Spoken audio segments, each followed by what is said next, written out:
son muy, muy interesantes. Resulta que el año pasado salió un informe de las Naciones Unidas junto con una serie de equipos de trabajo que muestran lo que actualmente se conoce como la brecha de la circularidad. La brecha de la circularidad es un fenómeno muy interesante y tiene que ver básicamente con la cantidad de materiales que se reciclan en el sistema, y en el sistema, hablando el sistema planetario de la Tierra. Y particularmente en la antrósfera, nosotros somos seres humanos y tenemos un compartimiento ambiental destinado o exclusivamente asignado para nosotros. Ese compartimiento ambiental se llama la antrósfera. Resulta que anualmente de la Tierra, del planeta Tierra, de la litosfera, la geósfera, la hidrosfera, la atmósfera, la biosfera, se extraen aproximadamente 84.4 gigatoneladas de materiales. Eso es masa. ¿Por qué materia? Yo la enfoqué en la materia porque yo soy química y los químicos estudiamos las transformaciones de la materia. Entonces me parece muy interesante esta brecha de la circularidad.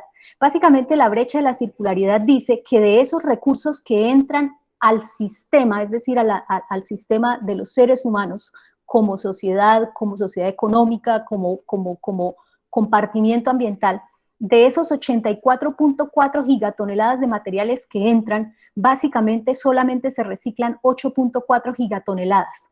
¿Eso qué quiere decir? Que nosotros tenemos una economía global que es solamente 9% circular. El resto de los materiales son materiales de corta duración. De esos 84.4 gigatoneladas, 56.8 gigatoneladas son productos de corta duración que básicamente van a los botaderos de basura. Dentro de esos recursos están un montón de recursos, como por ejemplo la biomasa residual de los cultivos agrícolas, está también todo lo que tiene que ver con materiales de construcción, está cosas que tienen que ver, por ejemplo, con la obsolescencia de materiales tecnológicos avanzados como electrónicos y cosas por el estilo.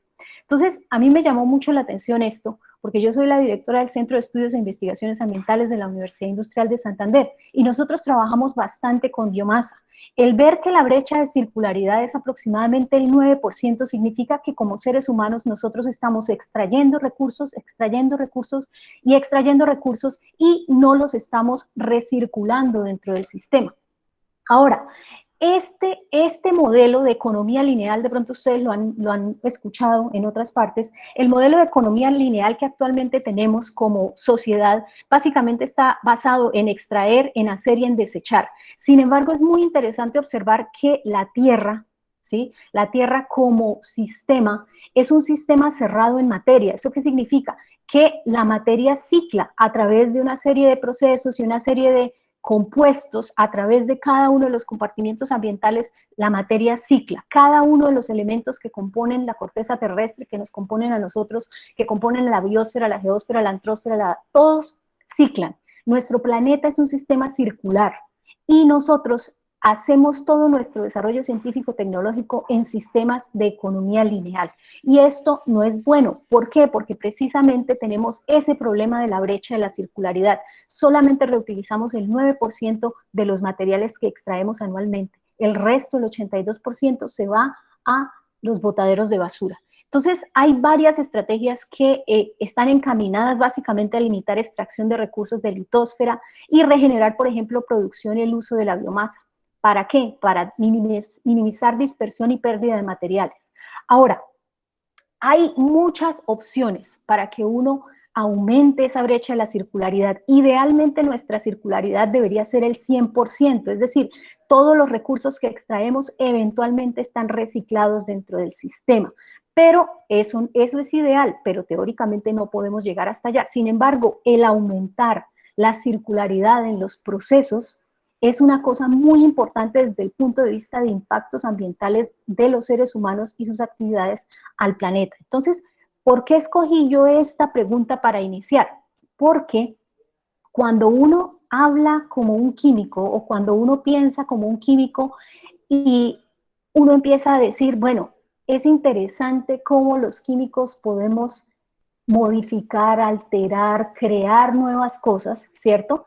Y hace poco, el año pasado, básicamente hace un año, en Nature Chemistry apareció este artículo que es muy interesante, que dice que la química circular puede eventualmente producir o crear o permitir una economía circular en el planeta. Ahora, lo interesante de esa economía circular y de esa química circular es que nosotros podemos maximizar utilidad y valor de productos y componentes en todo momento. Y esa maximización de utilidad y de valor es interesante, pero esa maximización de utilidad y valor no la podemos hacer nosotros solos como químicos. Y les voy a decir por qué. Resulta que esto que está aquí es una tabla periódica, créanlo o no. Esta tabla periódica está diseñada para mostrar la abundancia de elementos en la corteza terrestre, en el planeta. Entonces ustedes pueden ver, por ejemplo, que los elementos más abundantes en la corteza terrestre o en todo el planeta son el hidrógeno, el oxígeno, el nitrógeno, el carbono, el fósforo, el azufre, el sodio, el calcio, el aluminio, el magnesio, y tenemos una cantidad de elementos en muy bajas concentraciones.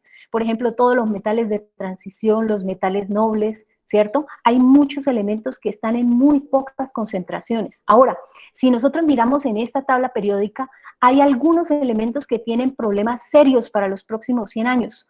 Esos elementos, por ejemplo, estroncio, litrio, y si miramos aquí, en donde ustedes ven este cuadradito que está acá, ese cuadradito significa que esos elementos son los que se utilizan en cualquiera de los teléfonos inteligentes que tenemos nosotros en la mano, incluyendo también, por ejemplo, las tablets y los computadores.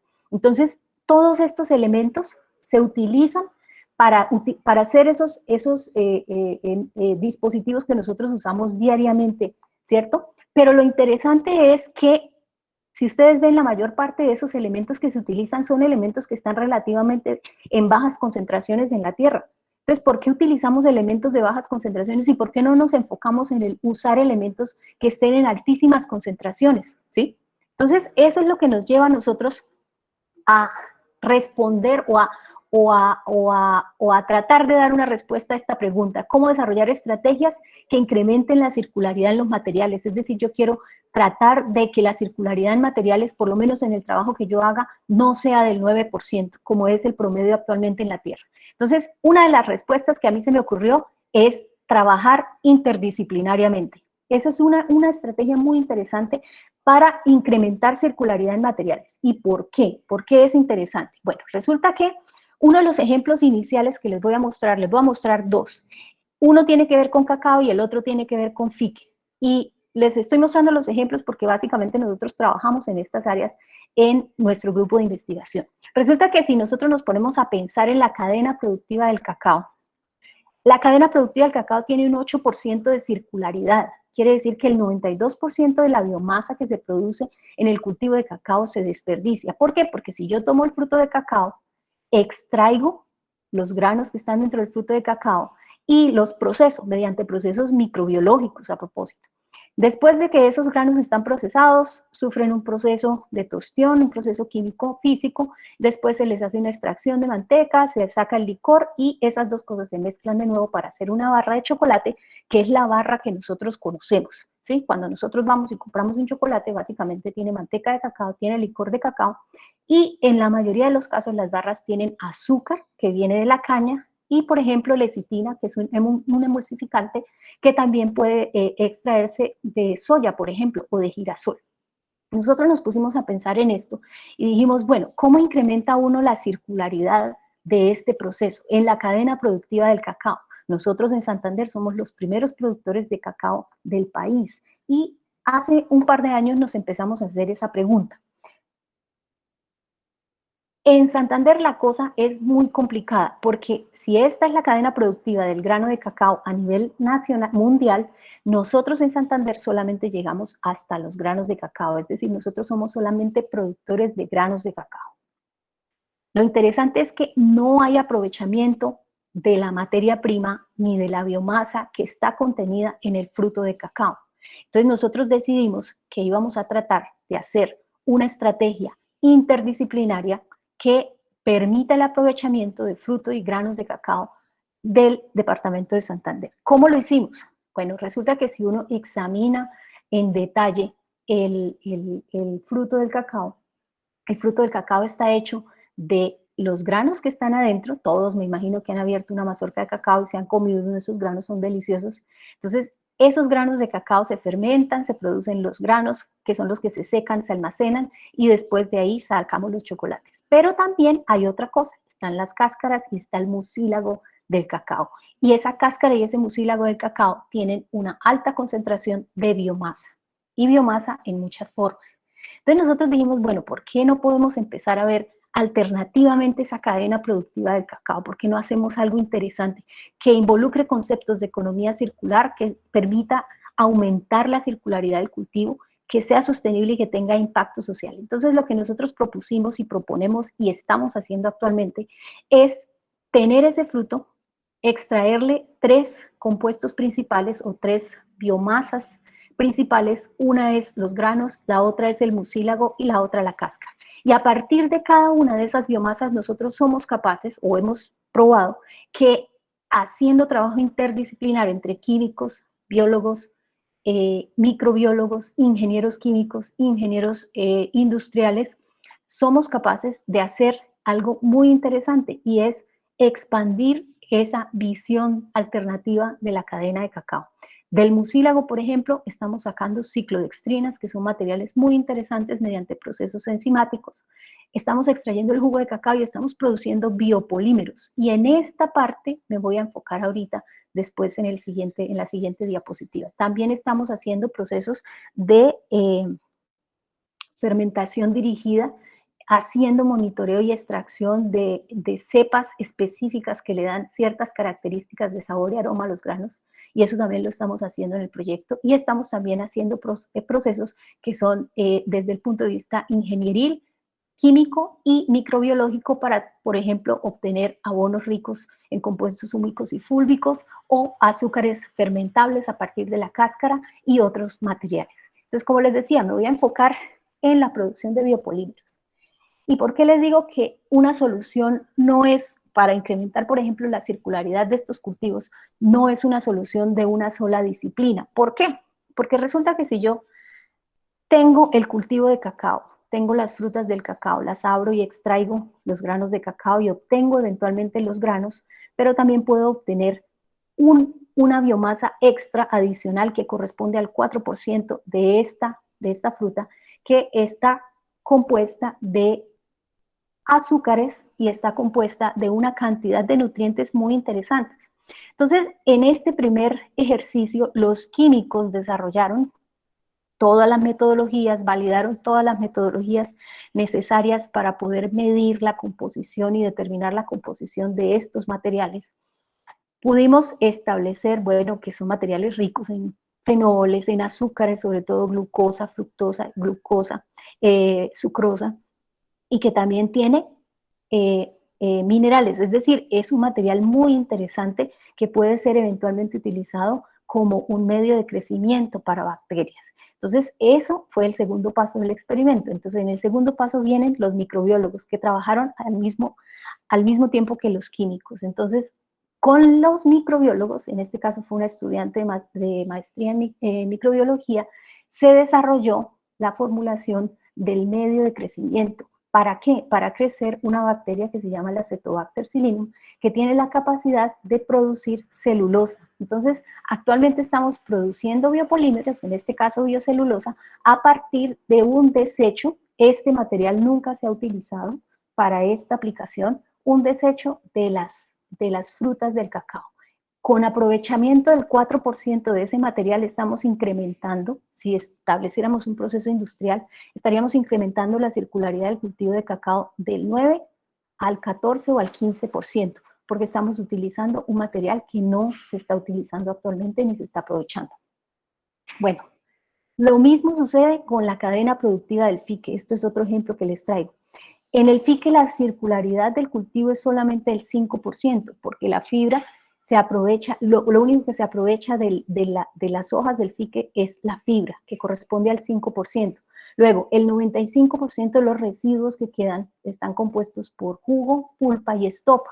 Estos materiales sólidos, la pulpa, la estopa, el jugo adicionalmente tiene azúcares y puede servir como fuente de energía para procesos microbiológicos. Adicionalmente, la pulpa y la estopa tienen altas concentraciones de celulosa, de hemicelulosa y de ligninas que pueden servir como base para materiales funcionales. Y eso es en efecto lo que está haciendo el grupo. Entonces, nosotros hacemos materiales funcionales a base de fibras de fique, y esos materiales funcionales tienen que ver con, o tienen aplicaciones con absorción selectiva de materiales orgánicos, tienen también actividades antimicrobiales, fotocatalíticas, y estos materiales han sido utilizados, por ejemplo, para desarrollar estrategias para el tratamiento de aguas contaminadas con materia orgánica y con colorantes de la industria textil. Adicionalmente, tenemos varias patentes asociadas con estos procesos que en su turno sirven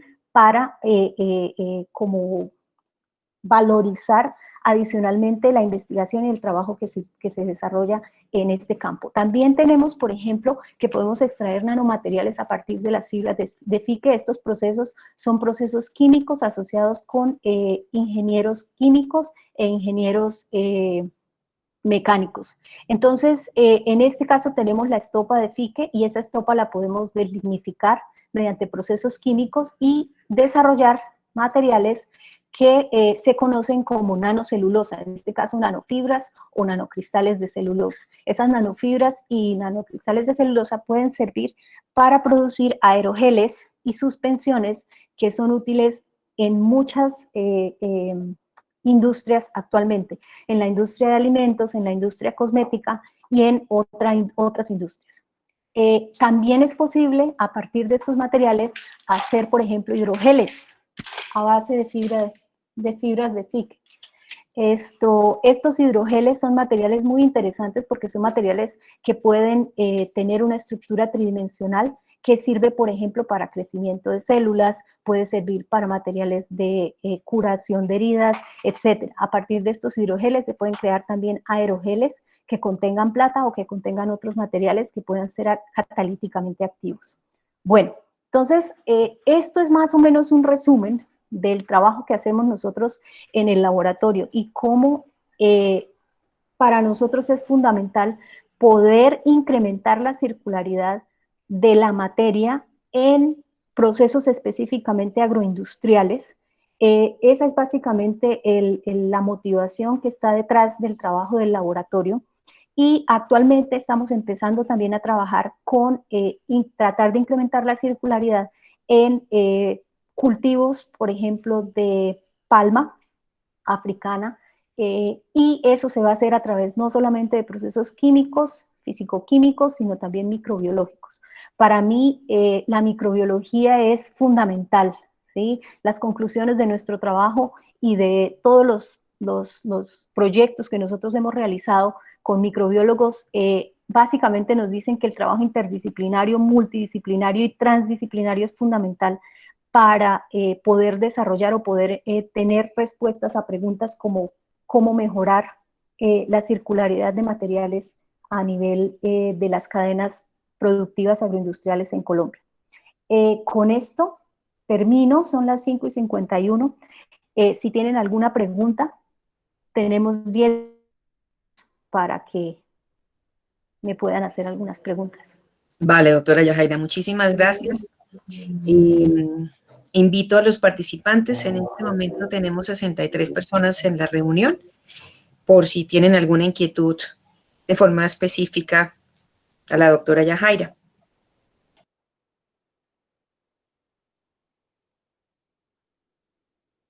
Están tímidos.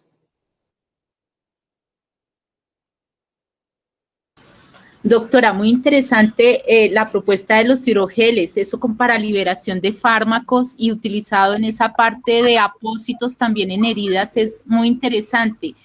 Sí. Digamos, llevarlo a esa parte clínica, ¿ya tienen algo avanzado o solamente están en la propuesta? No, ya pues, tenemos varias cosas avanzadas, pero usted sabe que en muchos casos los proyectos de investigación se detienen no porque uno quiera, sino por falta, por ejemplo, de financiación. Nosotros en la actualidad hemos enviado varios proyectos de investigación, inclusive hay alguno que se envió a una convocatoria de regalías con una investigadora de la Universidad del Magdalena para hacer precisamente scaffolds o como estructuras tridimensionales que permitan el mantenimiento y el crecimiento de células mesenquimales para poder aplicar estos materiales a la curación de heridas, por ejemplo, de pie diabético, ¿sí?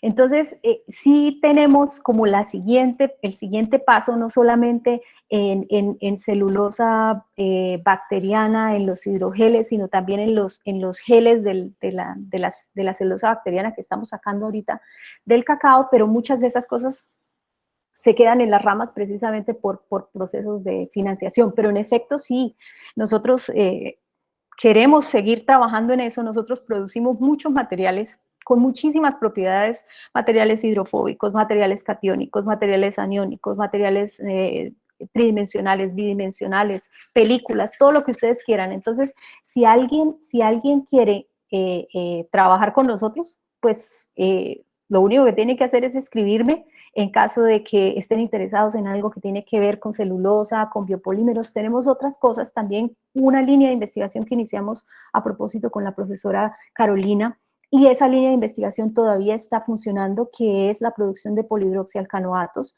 Actualmente los estamos produciendo con la cepa que la profesora Carolina extrajo, caracterizó y mejor dicho, consintió mientras estuvo aquí en la Universidad Industrial de Santander. Esa cepa está siendo utilizada actualmente para aumentar aún más la circularidad del proceso de la utilización del mucílago de cacao. Estamos tomando los residuos que quedan de la producción de celulosa bacteriana y con esos residuos estamos alimentando la cepa que produce polihidroxialcanoatos y actualmente estamos en ese proceso también.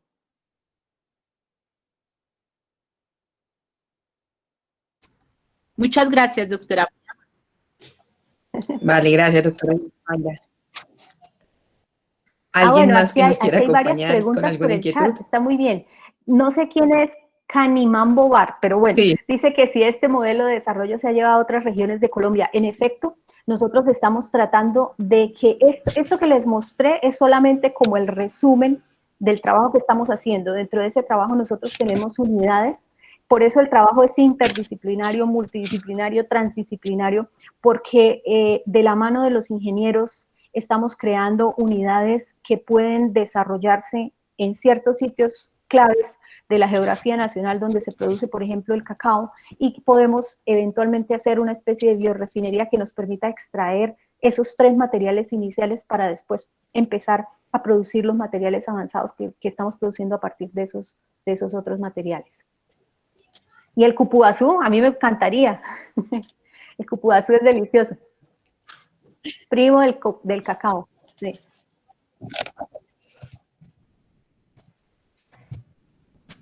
Quien escribe, quien te está escribiendo es el profesor Ajá. Panduro.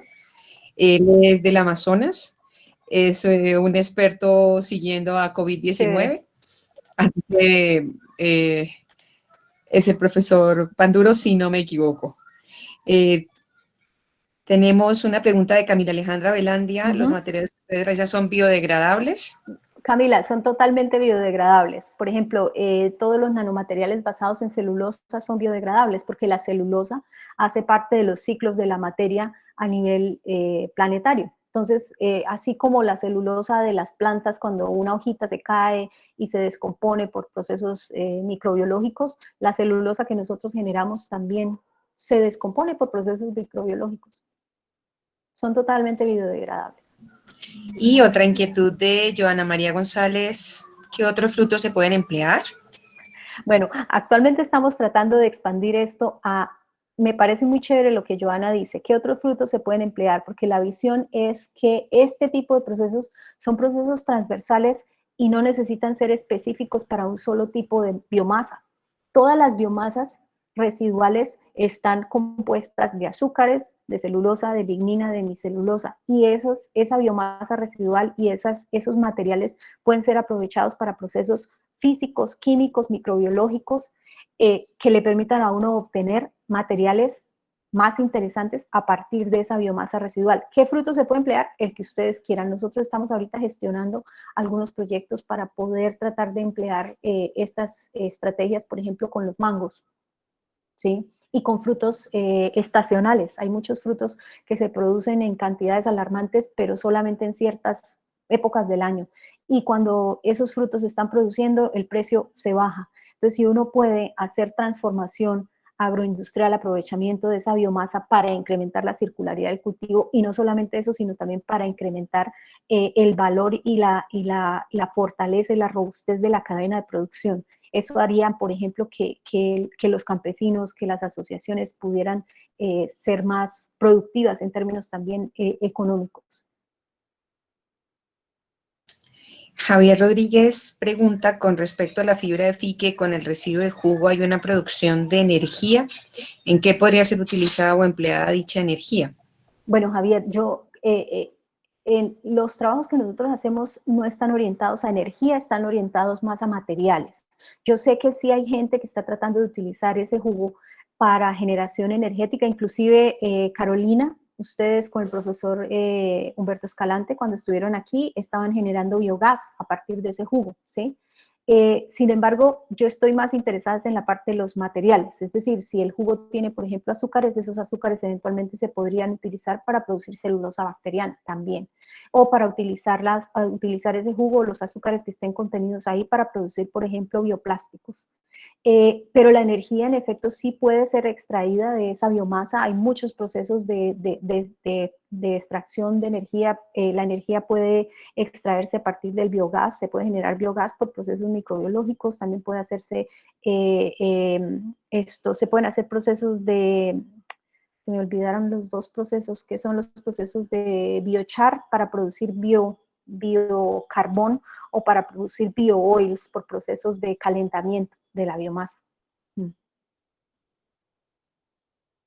Y la profesora Miriam Judith menciona que es muy interesante el trabajo, especialmente por el impacto en el ambiente y que sería interesante pensar en la piña. Claro, la piña, por ejemplo, toda la parte superior de la piña tiene grandes cantidades de celulosa. Ya hay bastantes trabajos, por ejemplo, la Universidad de Hawái, en Estados Unidos, tiene bastantes trabajos sobre piña porque ellos producen bastante piña, pero sí es una muy buena idea.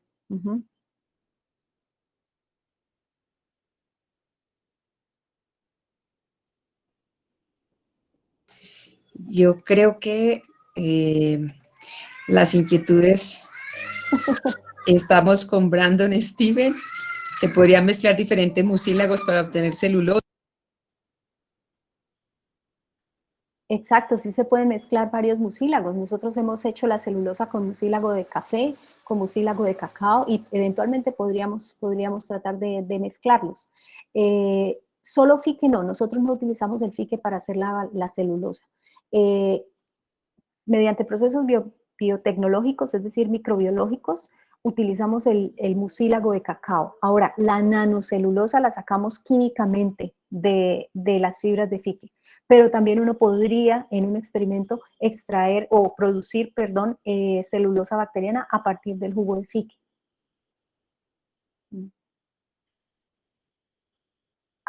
Carolina Jaime me pregunta que a qué escala hemos estandarizado el proceso de producción de celulosa microbiana. Ya estamos produciendo aproximadamente 150 kilos cada 15 días en el laboratorio, en un proceso semipiloto, y lo estamos ampliando. Joana María González pregunta que si es posible colaborarle con un contacto. Me interesa mucho el trabajo para poder desarrollar algo en mi ciudad, Popayán. Sí, les voy a poner en el chat mi correo electrónico y la profesora Carolina también lo tiene.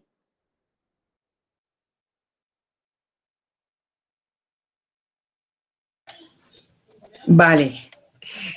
Doctora Yajaira, me alegra mucho haberla tenido en esta sesión. Gracias, Carolina, gracias por la invitación. Reitero mis mejores éxitos para que sigan llevándose a buen término estas diferentes líneas de trabajo y obviamente tener la oportunidad de seguir trabajando de forma articulada junto con el Colegio Mayor de Cundinamarca. Claro que sí, claro que sí. Claro que Entonces, muchas gracias. Yo le doy la palabra. Un abrazo, que estén muy bien. Gracias, muy buena tarde. Gracias. Y le doy la palabra a la doctora Paola Andrea para continuar con el desarrollo de la reunión.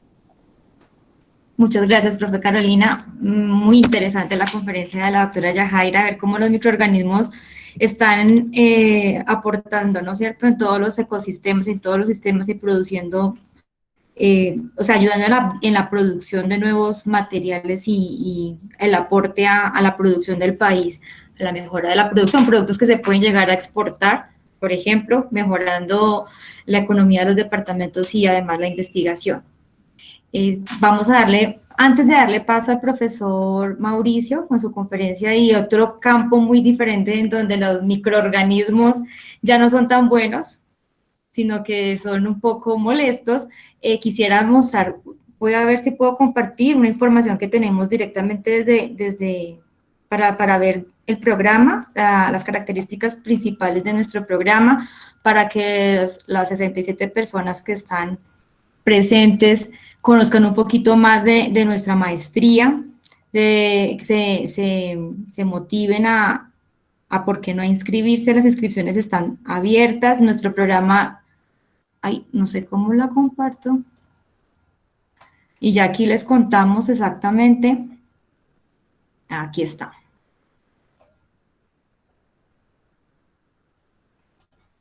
Si me permiten un momento. Aquí vamos. Me cuenta, profe Carolina, si está viendo el video. Sí, señora, ya en este momento se está. Entonces, ya la escuchamos bien. Un minutico. Estudio en la Universidad Colegio Mayor de Cundinamarca. ¿Se escucha? Somos una institución pública del Sí, orden nacional. Estamos en proceso de admisiones. Estudia el programa de Maestría en Microbiología. Duración 4 semestres. Metodología presencial. Jornada diurna.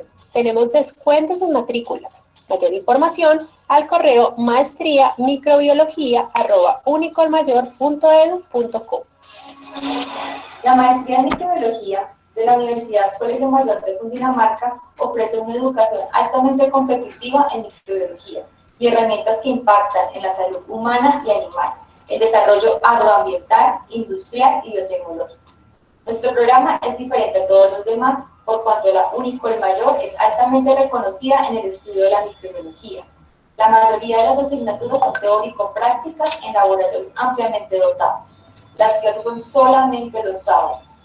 El costo de la matrícula es relativamente bajo. Además, por ser universidad pública, se puede tener un descuento del 10% por certificado electoral. Los egresados del programa podrán ampliar su perfil profesional y desarrollarse como líderes de laboratorio, docentes universitarios o vincularse con instituciones que realicen investigaciones en microbiología o afines. Recuerden, las inscripciones están abiertas. El proceso de inscripción es muy sencillo. Los esperamos para iniciar clases en el 2022. Nuestro programa de maestría en microbiología de la Universidad Colegio Mayor de Cundinamarca ofrece una educación altamente competitiva en microbiología moderna y herramientas que no solamente impactan la salud humana, sino la salud ambiental y el desarrollo agroambiental, biotecnológico e industrial. Dentro de nuestros principales factores diferenciadores se encuentra que ofrecemos clases teórico-prácticas, donde la parte práctica la vamos a poder desarrollar en laboratorios dotados con profesionales altamente calificados. Por otro lado, las clases son solamente los sábados y esto facilita que nuestros estudiantes puedan laborar mientras están haciendo sus estudios posgraduales. También es importante destacar que los proyectos de investigación que van a desarrollar lo pueden hacer con nuestros grupos de investigación avalados por Colciencias o en los laboratorios donde se encuentren laborando. Y por último, nuestra universidad es una universidad pública, por lo tanto las matrículas son relativamente bajas y se puede acceder a un 10% de descuento si se tiene el certificado electoral. Cuando nuestros estudiantes terminen su maestría en microbiología, los vemos o los proyectamos trabajando en diferentes laboratorios de microbiología o en centros de investigación en áreas afines de la microbiología, liderando proyectos en microbiología. Por último, es importante recordarles que las inscripciones están abiertas hasta el 19 de junio. El proceso de admisión es relativamente sencillo. Los esperamos para iniciar clases en el 2022. Ustedes pueden encontrar toda la información disponible en nuestros diferentes canales de información y de comunicación. Muchísimas gracias a todos. Listo, dejo de presentar acá. Bueno, eso es básicamente lo que les queríamos contar sobre el programa. Y para resumir, las inscripciones están abiertas hasta este viernes 19 de junio y aprovechar que tenemos un descuento excepcional del 20%. La maestría en microbiología es un programa muy especial de nuestra Facultad de Ciencias de la Salud y queremos que cada día más egresados y más profesionales que no sean egresados hagan parte de este proyecto tan bonito en donde ya casi tenemos nuestra primera cohorte de estudiantes graduados. Damos paso entonces, profe Carolina, al profesor Mauricio. ¿Será que el profe Mauricio ya estará listo? Sí, sí, señor. El profesor Panduro nos está escuchando en este momento. Bien, buenas tardes. Les agradezco mucho también la invitación por parte de la profesora Paola y la profesora Carolina. Y de paso, pues, dar agradecimiento a la conferencista que me antecedió, quien hizo una excelente presentación de un tema como el de la brecha de la circularidad, que me pareció altamente interesante y sobre todo para aquellos que deseen hacer su maestría, una vez más queda evidente que es clave tener la pregunta de investigación muy clara, porque esa es la que permite tener resultados como el que nos acaban de presentar. Y cuando hice la pregunta del copoesum, bueno, sí, es porque es Theobroma grandiflora y está muy relacionado con el cacao. Y la hice quizás un poco a propósito, porque hay que recordar que Colombia, a través de los proyectos de ciencia, tecnología e innovación que son financiados con recursos de regalía, podrían en muchos casos financiar este tipo de trabajo en la medida en que las regiones también pudieran armar alianzas. Bueno, yo les agradezco mucho la invitación y si bien puede ser un tema ya un poco bastante repetitivo, el tema de coronavirus, pues para los que no hayan escuchado un poco la conferencia, espero les agrade. Entonces, aquí les comparto un poco lo que tengo y espero les guste. Y bueno, y después de ello, si vamos a tener alguna discusión o algo, pues la hacemos. Entonces, en primer lugar, dar las gracias a la universidad por la invitación a este Open Day, que básicamente es una invitación también a que sigamos los posgrados que ofrece la universidad para el siguiente semestre. Quisiera haber titulado la presentación un poco algo así como: querido Dios, ¿podrías desinstalar el 2020 y volverlo a instalar? Es que tiene un virus, pero era un poco para parodiar que justamente estamos viviendo esta situación gracias a un agente infeccioso que es un virus, y en este caso es el SARS-CoV-2. Es un virus que nos desafía y nos reta porque básicamente nos invita una vez más a considerar la importancia de los agentes virales infecciosos, la importancia que tienen los animales y su interacción con los humanos a través de las enfermedades zoonóticas, a revisar nuestros hábitos de consumo muy probablemente, porque básicamente si revisamos la historia de SARS-CoV-2 está muy relacionado a posibles transmisión del virus por nuestros hábitos alimenticios. Indiscutiblemente el otro gran reto que nos genera SARS-CoV-2 es la importancia del contexto en las enfermedades infecciosas. El virus cada vez nos está demostrando que dependiendo de la población y de la sociedad a donde llegue, puede generar efectos bastante disímiles. Indiscutiblemente nos pide conocerlo mejor, porque apenas llevamos casi medio año con él, y la infección natural de los virus. SARS-CoV-2 también nos ofrece otros retos y otros desafíos, y es cómo vamos a entrar a esta nueva normalidad, como se les ha denominado. Qué tanto variarán nuestros contactos personales, qué tanta mortalidad tendremos que tolerar hasta final de año. Llegaremos al número, por ejemplo, que hoy se mencionó en Colombia, de 40,000 fallecidos a diciembre del 2020. ¿Seguiremos creciendo como sociedad o implicará esta nueva realidad un llamado al decrecimiento? y cuáles serán esas nuevas normalidades políticas, sociales y económicas que las estamos viendo más allá de la biología molecular del virus. Indiscutiblemente llevamos 6 meses y aún nos hace falta aún conocer más a los coronavirus. Tenemos un gran reto y es que no tenemos vacuna en los siguientes meses para que nos pueda prevenir una infección con el SARS-CoV-2 y por lo tanto nuestras esperanzas están en los antivirales y todos aquellos medicamentos que ayuden a controlar el virus. Y finalmente, con esta mala fama que está teniendo los virus, el otro gran reto es recordar que los virus no siempre son malas noticias empacadas en proteínas y hay muchos virus que pueden llegar a ser beneficiosos. Y aquí aprovecho para mencionar que se supone que para 2030 probablemente tengamos un brote o una situación bastante difícil de manejar y sea la resistencia antimicrobianas y que no podamos tener ningún tipo de antibióticos para controlarlos y probablemente los virus bacteriófagos podrían ser una alternativa.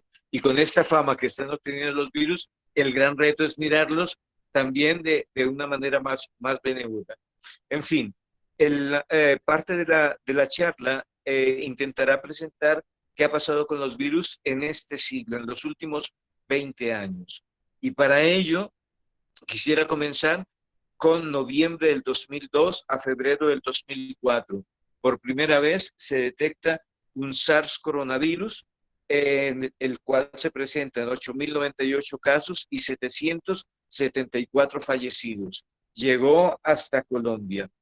Y es la primera vez que tenemos registrado de un coronavirus que está afectando a los humanos y les está generando un cuadro respiratorio agudo severo, a tal punto que ha despertado, empezamos el siglo XXI con esta alarma. Lecciones aprendidas. Una vez más, recordábamos en el 2002 que los coronavirus están afectando a los mamíferos y están afectando a las aves. A los mamíferos generalmente con afectaciones gastroentéricas y a las aves con afectaciones respiratorias.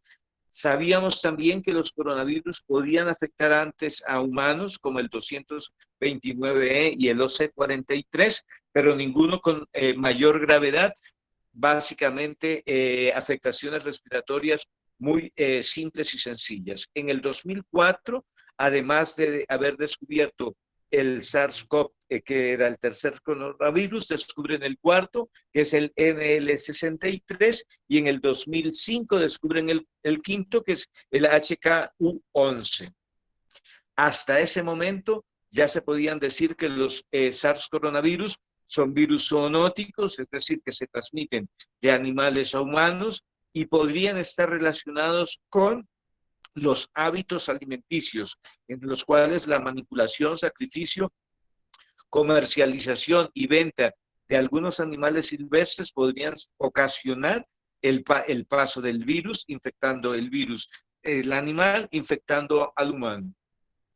Cuando se hace el primer estudio epidemiológico para tratar de explicar la presencia de SARS-CoV y su aparición en humanos, se descubre que en un mercado en la China, varios ejemplares que estaban en el mercado resultan positivos para SARS-CoV. Estamos hablando del 2004, del 2002 al 2004.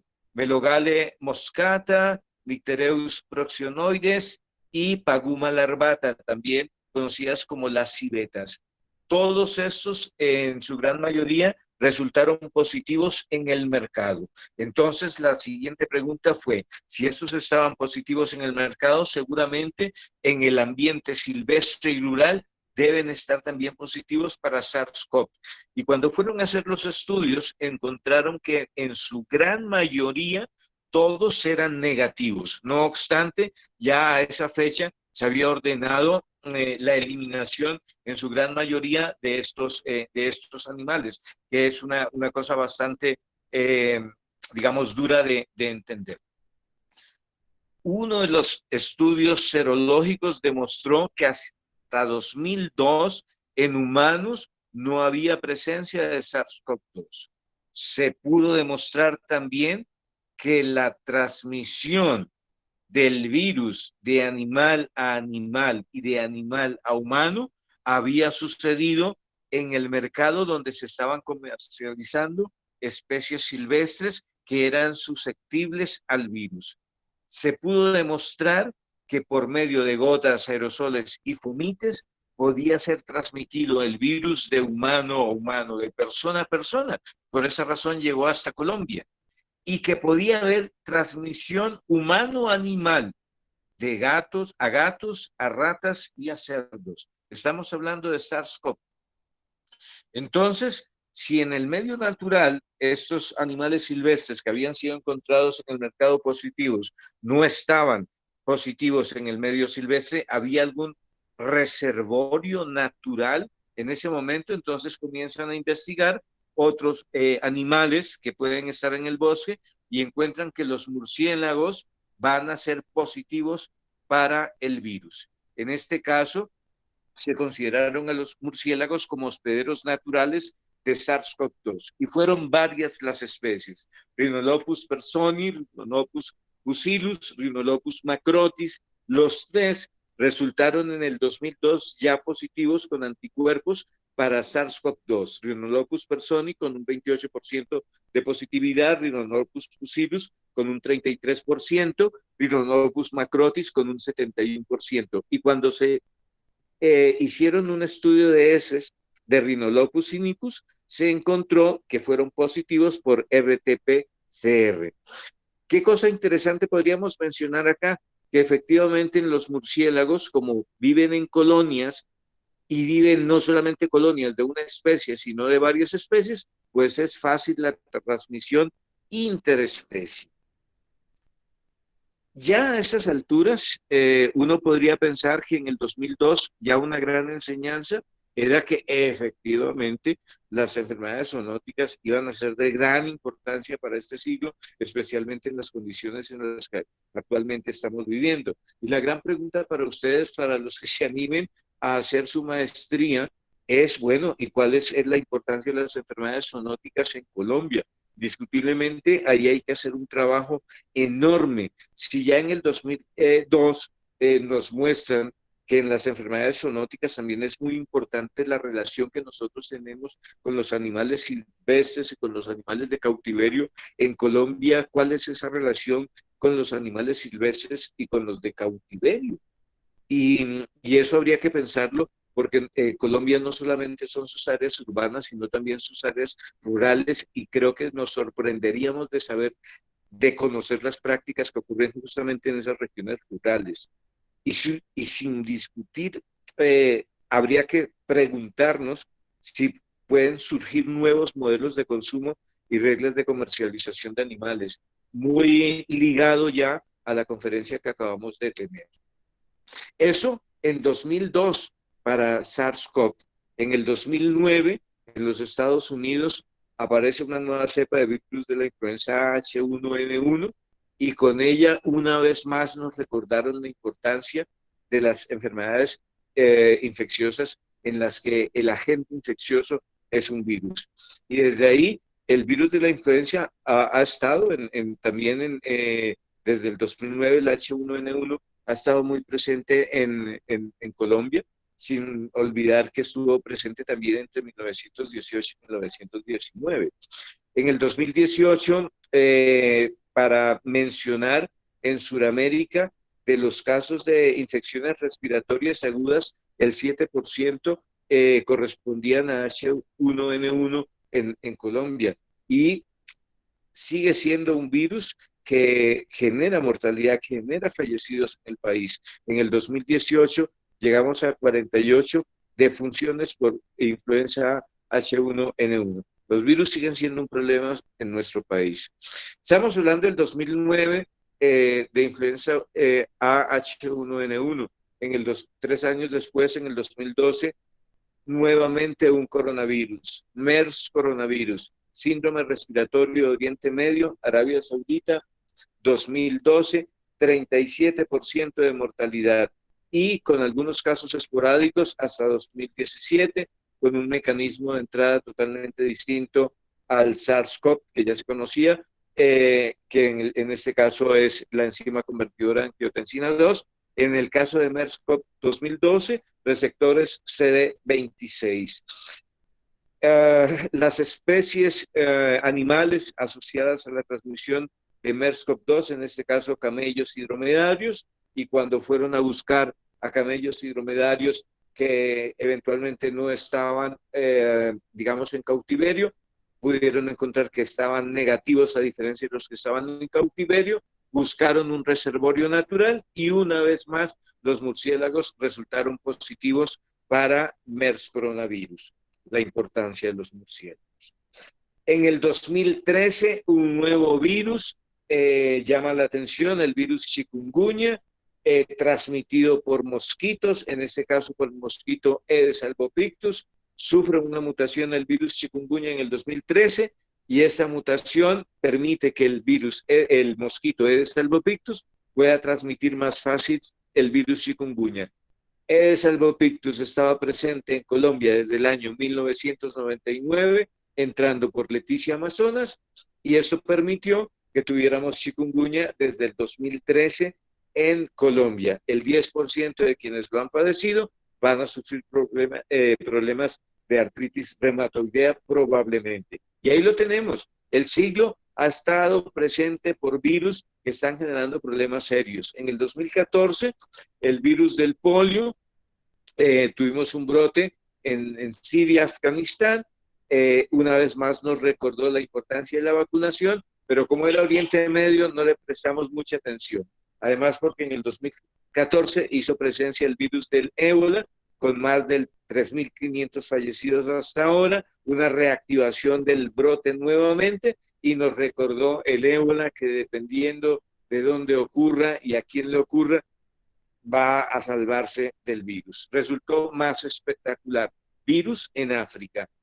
2016, otro virus transmitido por mosquitos, el virus Zika, una enfermedad vectorial que también podía ser transmitida sexualmente, hizo su presencia en América Latina desde el 2015 y generó todas las alarmas que nos podamos imaginar. En el 2019 sigue existiendo transmisión de virus Zika en Colombia. 2019, dengue, más de 3 millones de casos en el año pasado, con más de 1.500 muertes. Entonces, los virus siguen estando presentes. En Colombia, las infecciones respiratorias agudas asociadas a virus están presentes, el virus Zika sigue estando presente, virus chikungunya presente en Colombia con más de 500 casos solamente registrados el año pasado, y dengue en Colombia con más de 100.000 casos solamente el año pasado. En nuestro país, los virus siguen siendo de gran importancia para todos nosotros. El virus de la parotiditis, que podría ser prevenible con una vacuna, sigue registrándose en el país, la rubiola igual y la varicela. Entonces, ahí estamos, hasta qué punto funcionan nuestros esquemas, nuestras coberturas de vacunación, si están funcionando. Cáncer de cuello uterino, que podría eventualmente ser prevenible por vacunación, pues ahí está presente. Chikungunya, como les dije, más de 500 casos el año pasado. El virus Zika, más casi 500 casos el año pasado. Hepatitis B y C siguen presentándose en nuestro país. Sarampión, bueno, hemos pasado también por los episodios de sarampión y siguen registrándose casos el año pasado. El virus del VIH como epidemia sigue tan presente en nuestro país, con todos los efectos que este puede generar. Y bueno, no podríamos no podríamos empezar el 2020 en este siglo XXI de presencia de agentes infecciosos virales con Wuhan, que en enero había presentado apenas 653 casos y 18 mortalidades, y que eso pues nos había generado algo de escepticismo si podría llegar a nuestro país. Ya en febrero el número de casos, 17.362 mortalidades. Luego, en la medida en que los meses pasaban, pasamos de 100.000 casos y 3.000 mortalidades a 2 millones, casi 3 millones con 200.000 mortalidades. Y para el día de ayer, con 8 millones de casos registrados y casi 500.000 de mortalidades debido a un virus que en ese momento es conocido como SARS-CoV-2.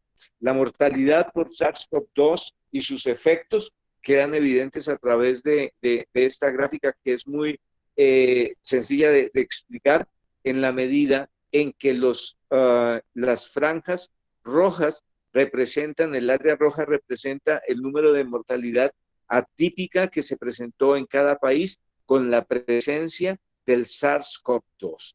Es decir, si no hubiera estado presente SARS-CoV-2, seguramente el número de mortalidades presentes que se registró, por ejemplo, para abril de este año, no se hubieran registrado para cada uno de los países que estaban aquí presentes. Y con eso desmitificamos aquella teoría conspiranoica que mencionaba que el virus de la influenza mataba mucho más, generaba mayor mortalidad que el SARS-CoV-2. Hoy en día sabemos que es un problema serio en cada uno de los países. Y en el caso de Colombia, pues estamos entrando en una fase en la que el número de los casos han ido aumentando de manera acelerada, con casos bastante particulares en el Amazonas, especialmente en Leticia, con Barranquilla, la capital del Atlántico, y con Bogotá. Con corte a 15 de junio del 2020, Colombia lleva más de 53.000 casos, con más de 1.700 fallecidos y con más de 500 pacientes en UCI, donde ya muy probablemente llegamos a una ocupación del 75% de los pacientes en UCI, lo que seguramente nos llevará a replantear la cuarentena que hasta ahora estamos llevando. Si nosotros comparamos lo que tenemos de datos de SARS coronavirus 2 del día de ayer comparado con hace un mes, sabemos que los casos han aumentado en un 3.7 veces, las muertes han aumentado 3 veces más y los pacientes en UCI 4 veces más. Las pruebas realizadas han aumentado casi un número de 3 veces. Y Colombia, como detalle, ha tenido su primer caso, entre comillas, porque ya la biología molecular nos dice que fue mucho antes del 6 de marzo, fue su primer caso, y en el día 100 fue el 13 de junio, y hasta ese día habíamos registrado 1.592 fallecidos. Fíjense cómo ha ido aumentando el número de fallecidos por día. Por lo tanto, Colombia tiene hasta ahora 34 fallecidos por millón de habitantes. Comparado con Italia, con 499 fallecidos por millón de habitantes, España con 566 y Brasil con 146, pues podríamos decir que hasta ahora vamos bien.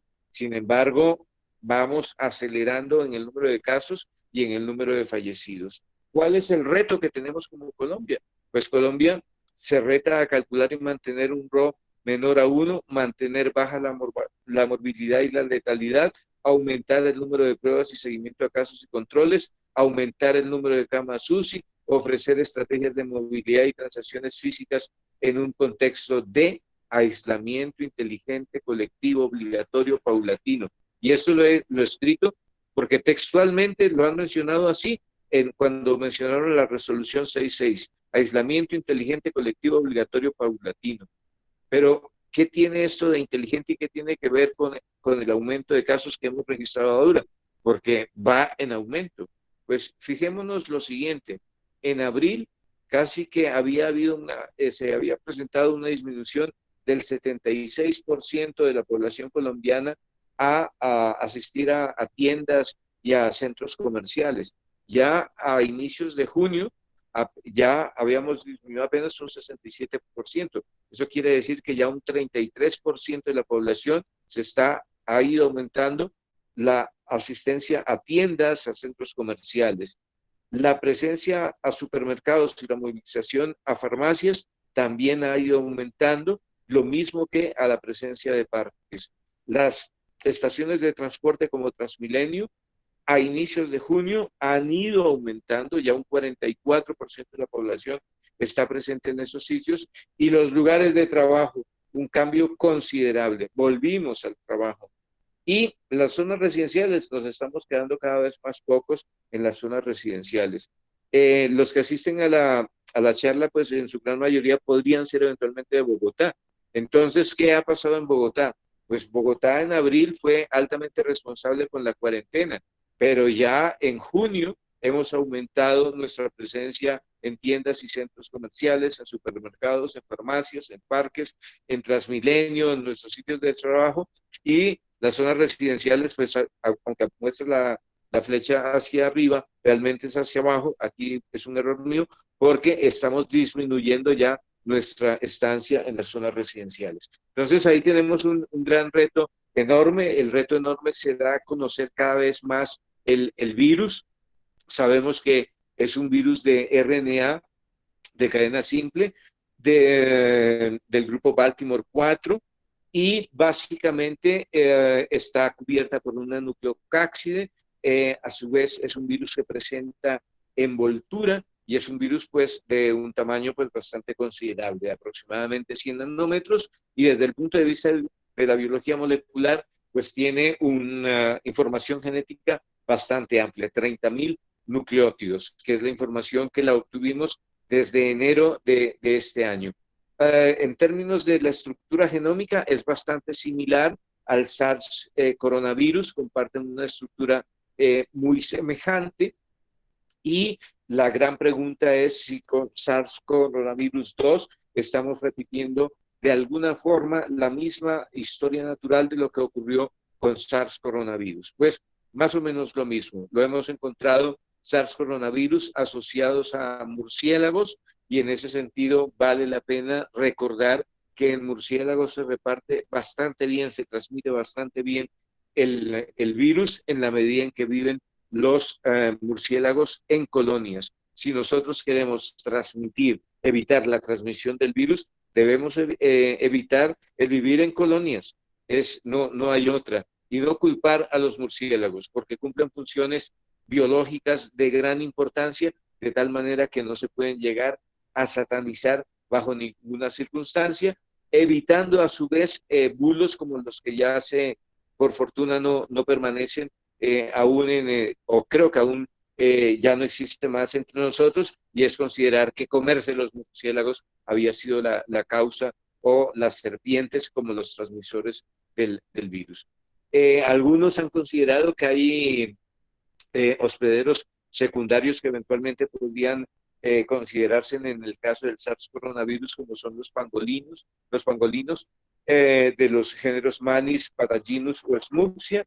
Sin embargo, los estudios hasta ahora no, digamos, sustentan esta idea. Sabemos que el virus ingresa a través de enzima convertidora de angiotensina 2, y que también en la medida en que estamos conociendo el virus, pueden haber otros receptores celulares que pueden intervenir en el proceso de infección del virus. Todo gira en este momento a ver cómo evitamos la infección, y si llegamos a estar infectados, cómo podemos tratarlo. Para el tratamiento contra el SARS coronavirus, bueno, han habido varias estrategias. El uso del disulfiram, que básicamente consistía en inhibir las proteasas que eventualmente podrían estar utilizando el SARS coronavirus 2. Algunos otros también habían pensado en utilizar inhibidores de proteasas del VIH, y que eventualmente podrían servir para inhibir las proteasas del SARS coronavirus 2. Sin embargo, estas aproximaciones fueron muy tempranas, diría yo, y ninguna han ofrecido resultados hasta ahora satisfactorios, al igual que el uso de la glifosina, que básicamente era se buscaba envolver a las partículas virales para inhibir la unión y la infección de las células. Igualmente, algunos antidiarreicos también se propusieron, algunos otros medicamentos se obtuvieron mediante inteligencia artificial y se propusieron también para combatir el virus, y ninguno de ellos ofrecieron resultados hasta ahora. El día de hoy, la dexametaxona también ha entrado como una alternativa al tratamiento. Sin embargo, al igual que la ivermectina y la cloroquina, yo llamaría muchísimo a la prudencia, porque ni siquiera un artículo publicado en revista científica hoy justifica el uso de la dexametaxona. Entonces, mucha precaución. El uso de sueros de sobrevivientes de COVID-19 también ha sido una alternativa, y probablemente las vacunas de RNA mensajero hacia futuro.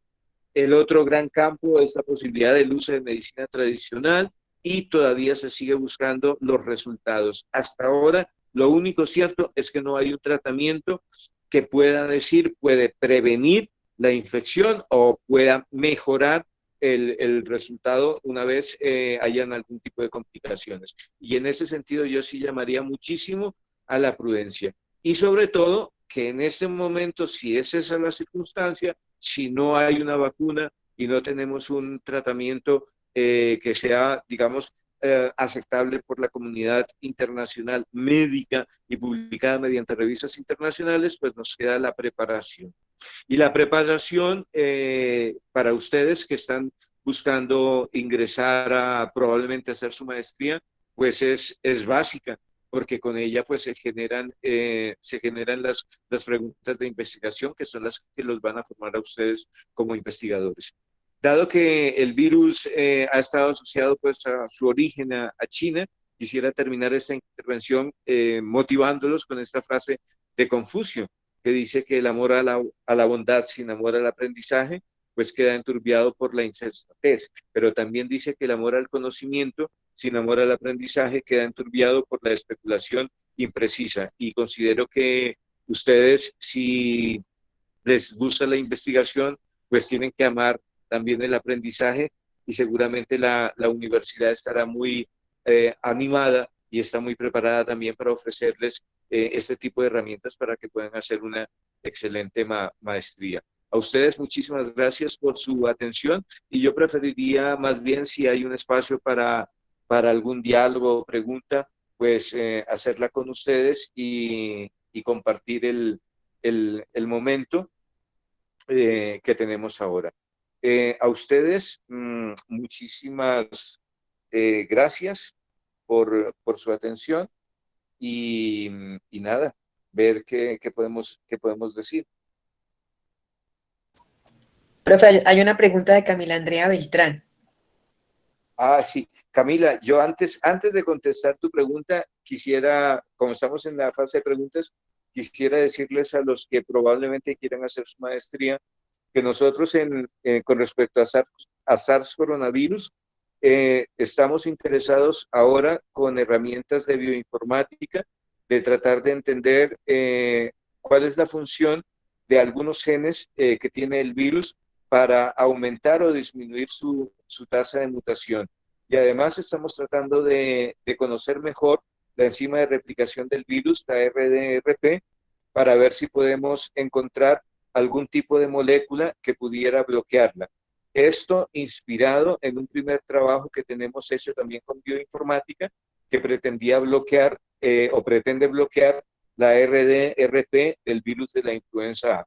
Y estos son trabajos que han sido realizados por estudiantes de pregrado de la Universidad Colegio Mayor de Cundinamarca y esperamos que estos trabajos puedan ser un aporte también a tratar de encontrar antivirales de amplio espectro para virus de RNA que se replican con enzimas de tipo RDRP. Ahora sí, ya con eso les doy la palabra. Y eso solamente para decirles que es con tecnología autóctona nuestra de la universidad. Creo que hoy sí podremos dar respuesta a tantas preguntas que se nos quedaron en la reunión anterior, profe. Alejandra Mantilla pregunta si hay evidencia de la producción de la respuesta inmune protectora posterior a la recuperación de los pacientes con COVID-19. Espérate, dime cuál es la pregunta, es que no la estoy tratando de ubicarla acá. ¿Hay evidencia de la producción de respuesta inmune protectora posterior a la recuperación de los pacientes con COVID-19? Pues eso se está discutiendo mucho y la verdad ahí es una vez más digamos hay quien dice que digamos se evita la reinfección porque hay justamente respuesta inmune protectora, ¿de acuerdo? Pero ¿cuánto tiempo es esta respuesta inmune protectora? Eso es lo que todavía no sabemos. Y no lo sabemos por una razón de lógica. Y es que nosotros no sabemos, por ejemplo, si esta respuesta inmune protectora es de un año. Y tiene que pasar un año para que nosotros sepamos si realmente va a ser protectora. Y esa es una limitante también ahora con el tema de las vacunas. Por ahora se cree que sí. Y el otro campo de discusión es que si ustedes revisan, por ejemplo, en Colombia, el año pasado, en las infecciones respiratorias agudas, el 5% estuvieron asociadas a coronavirus, ¿verdad? Entonces, sabemos que en el mundo hay coronavirus que están generando infecciones respiratorias. ¿Hasta qué punto esos coronavirus ya pueden generar respuesta inmune protectora cruzada contra este SARS coronavirus? Eso es otra pregunta que está también ahí en el tintero y seguramente tendremos que resolverla en la medida en que pase también un tiempo, por ahí probablemente un año. Voy a responder la pregunta también de Camila Andrea. Dice, al inicio de la pandemia, cuando secuenciaron el virus, este terminaba con una cola de adeninas bastante amplia. Se supone que eso lo protege de las RNAsas. Estudiando las últimas secuencias, se evidencia la pérdida de estas adeninas. Esto se debe a la replicación y a la propagación viral tan grande de este año. Mire, hay una cosa que tenemos que entender. Cuando ustedes revisan los cambios del genoma del virus, casi todos los cambios del genoma del virus están más o menos entre la región 22.000 a 25.000, 27.000, que es básicamente la región de la proteína S. Y ahí está, digamos, las altas tasas de cambio que está presentando el virus. Sin embargo, ustedes tienen que tener presente que este es un virus que se replica por una RDRP, que tiene una tasa de mutación pues bastante alta, de 1 por 10 a la menos 4, entre 1 por 10 a la menos 4 y 1 por 10 a la menos 6. Eso quiere decir que por cada 10.000 a 1.000.000 de nucleótidos va a generar una mutación o un cambio. Entonces, en el coronavirus, al ser replicado por una RDRP, pues va a tener una tasa de mutación alta. Sin embargo, ustedes tienen que tener presente algo. El coronavirus es un virus de 30.000 nucleótidos. Quiere decir que tiene muchos genes, 3 veces más grande que el virus del VIH. Entonces, como tiene mayor número de genes, puede tener genes bastante particulares. Y el coronavirus en particular tiene un gen que es el NSP14, la proteína no estructural 14. La proteína no estructural 14, la NSP14, es muy interesante. Es muy interesante por algo, porque básicamente es una proteína que cumple las funciones de proofreading. Va corrigiendo los errores que probablemente esté cometiendo la RDRP. Por lo tanto, los cambios que estamos observando en SARS-CoV-2 hay que tenerlos con muchísimo cuidado, porque básicamente si tiene una NSP14 funcional, los cambios serían mínimos. Entonces, para tenerlo presente. Bueno. Camila Andrade, profe, Camila Andrade Beltrán, ¿le leo la pregunta? Bueno, voy a contestar ahora la de Verónica Hernández. Dice, una pregunta, ¿la variación climatológica incide en la virulencia del COVID-19? Pues miren, una de las cosas que se estaba pensando era que justamente probablemente en regiones tropicales, en donde digamos no íbamos a encontrar variación climatológica, el virus se iba a comportar de una manera distinta. Sin embargo, explíqueme usted cuál está, digamos, qué está pasando, por ejemplo, en Soledad Atlántico, en Barranquilla, ¿me entienden? Entonces, ¿qué está pasando en el Amazonas brasilero, en Manaos? ¿Qué está pasando en el Amazonas, en Leticia? Entonces, probablemente, no, más que la variación climática, yo diría que pueden haber, sí, algunos factores climáticos pueden incidir más o menos, pero no era el hecho de que era, como se pensaba inicialmente, que probablemente iba a ser solamente el virus se iba a extender solamente en países en donde se presentaban estaciones. Nos estamos dando cuenta que se puede dar tanto en regiones tropicales como en regiones no tropicales. Johan Arley Salazar Castellanos pregunta, para dar una posible solución a la mutación, ¿estaría bien tomar regiones conservadas de los virus SARS para una vacuna? Es lo que probablemente cada uno está tratando de buscar, las regiones conservadas para generar respuesta inmune contra esas regiones conservadas, y todo el mundo sobre esa lógica está trabajando con la proteína S, que es la proteína Spike, que es la que probablemente está generando la mayor respuesta inmune. Hasta ahí estamos en esos.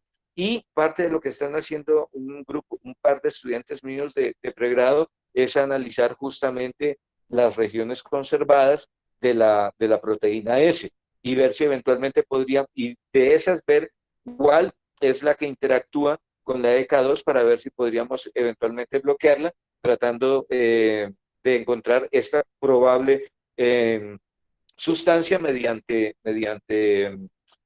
modelos de bioinformática.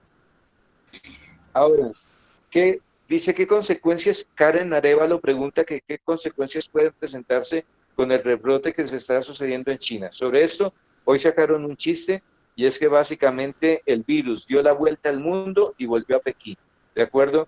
Ahora, ¿qué consecuencias? No, las consecuencias son simples y esas las discutimos en clase. Y es que en la segunda ola que se espera de este coronavirus, lo que va a ocurrir es que los susceptibles se van a infectar. Y es que todavía tenemos una gran cantidad de población susceptible a infectarse, ¿me entienden? Entonces, lo que va a ocurrir, Karen, es que probablemente vamos a tener un segundo brote y ese segundo brote, los que van a ser infectados van a ser los susceptibles. Eso esperamos, bajo la suposición que los que se infectaron ahora van a quedar protegidos. Esa es la suposición, ¿de acuerdo? Muy bien. Natalia Michelle Collazos dice, profe, buenas noches. Debido a que el virus utiliza la AC2 para realizar su invasión, AC2 se encuentra expresada en otros órganos como el cerebro.